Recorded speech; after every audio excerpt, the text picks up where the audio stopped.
So hey guys, welcome to another video, and I love my new microphone. I want to marry my new microphone because it allows me to do great things. For instance, I no longer have to whisper shout when doing orc voices, which is a great thing for me.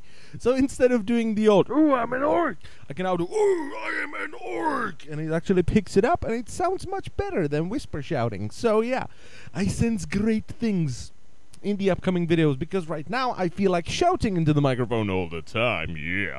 Because I finally have the power of the voice! And, yeah, I just love to do that right now. So before I just start recording the new Moonmaster episode, I want to take a quick look at the new level 100 Druid talents, because they had to change them, you know?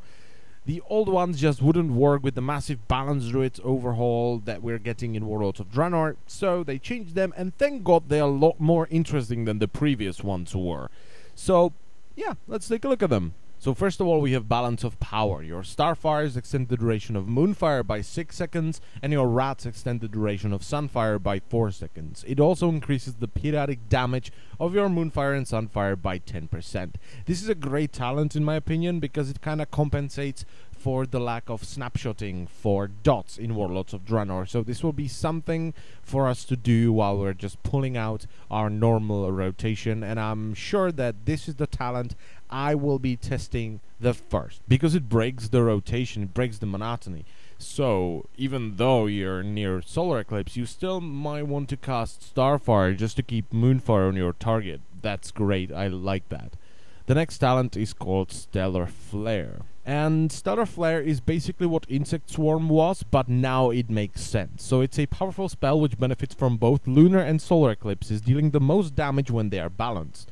Burns the target for some spellstorm damage and additional spellstorm damage over 20 seconds. So it's essentially what the old Insect Swarm was with the old incarnation of these level 100 talents. But now it makes sense, because right now if you're out of an eclipse in Midst of Pandaria, it's a bad thing.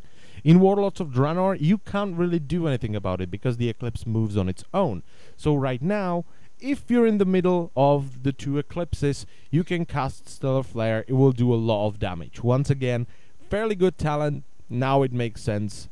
In Pandaria it doesn't. In Warlords of Draenor it will make a lot of sense. And the last talent, the third one, is called Euphoria. You feel a deeper connection to the stars, reducing your balance energy cycle time by some time.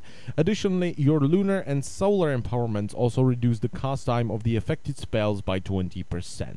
Now, if you don't know what empowerment is, basically, if you're in an eclipse and you cast Star Surge, you will get a buff to the corresponding spell. So if you're in solar eclipse and you cast Star Surge, you will get a buff that increases damage done by Wrath. If you're in lunar eclipse, you will get a buff that increases damage done by Starfire. So this will just buff it even more, and I'm not a big fan of it. The other two seem a lot more interesting, so this is the last one I'll be testing. But if it's good, hey, you know, I'm gonna use it anyway. And that's it for the level 100 Druid talents. I thank you all for watching, and I will see you next time. Bye bye.